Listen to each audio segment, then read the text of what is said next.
jungle trail. Some paths will lead you to a treasure, but others might lead you to quicksand. Today in this video, I am going to give you the treasure map of DILR.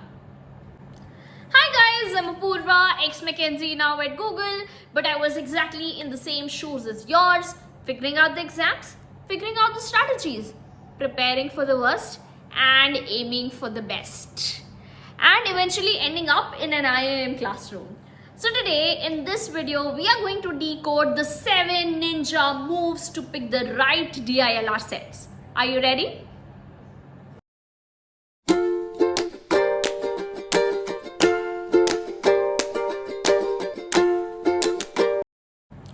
Step 1, the eagle scan. What does an eagle do before spotting a prey? It flies high first and scans the entire area. This is exactly that you have to follow. Please scan the entire section in about 3 to 5 minutes before you pick up a set.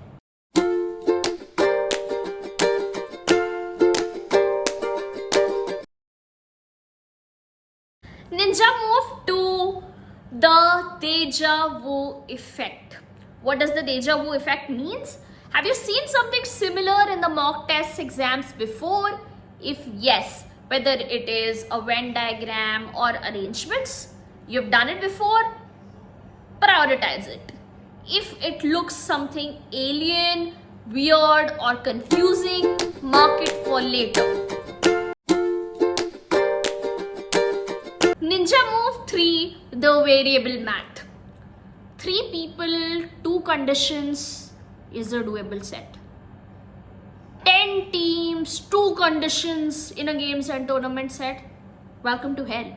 So lesser variables equal to a doable set. This is something that you should be able to identify and relate to more when you keep solving multiple sets.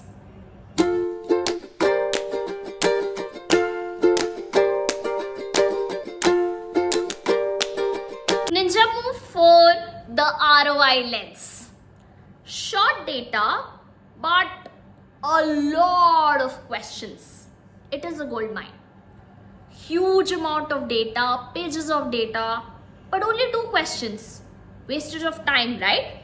So a higher ROI, a higher return on your investment of time and effort will be achieved if there is shorter data but a large number of questions. And on the vice versa, you should make sure to park it for later.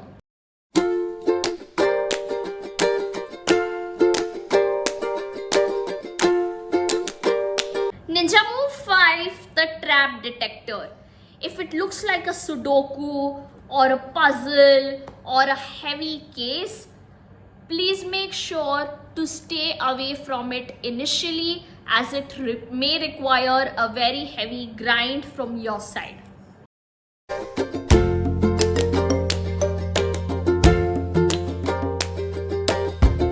Ninja move 6, the first gate. If you try to open the first gate of the castle and you're not able to break in, stay away. What it actually means is that the first question to the set is a mirror to how the actual 10-15 minutes of that set will look like. So essentially, if the first question is too tough or too confusing or too wordy, stay away from that set initially.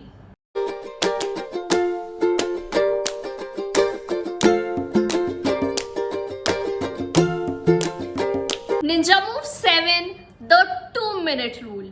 If you are not able to make any progress on a picked set in 2 minutes, please click on exit or boom and skip to the next set. Why? Because it is very important that you do not get stuck in a particular set. DILR is not about perseverance. It is about the right selection. Always remember this.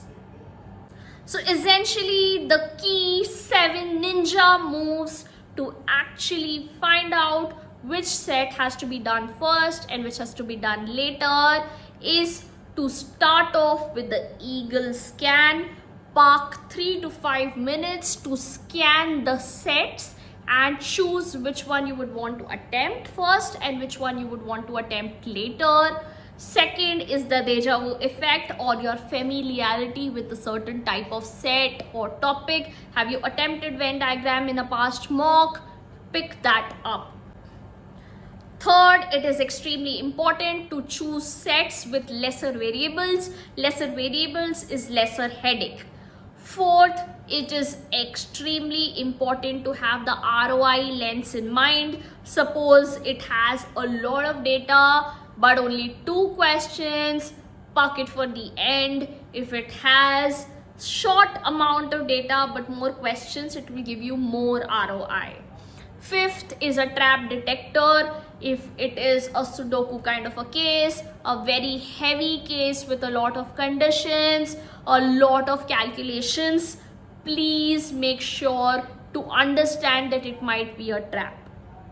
Sixth is the first gate rule. If you are not able to break in via the first gate, please park it for later. That is, if the first questions appears to be very confusing, please make sure to park it for review or do it in the end. Last but not the least, the 2-minute rule, the 2-minute ninja move. If you are not able to make any progress in 2 minutes, please make sure to skip to the next set. CAT and DILR is not about solving everything, it is about solving the right things.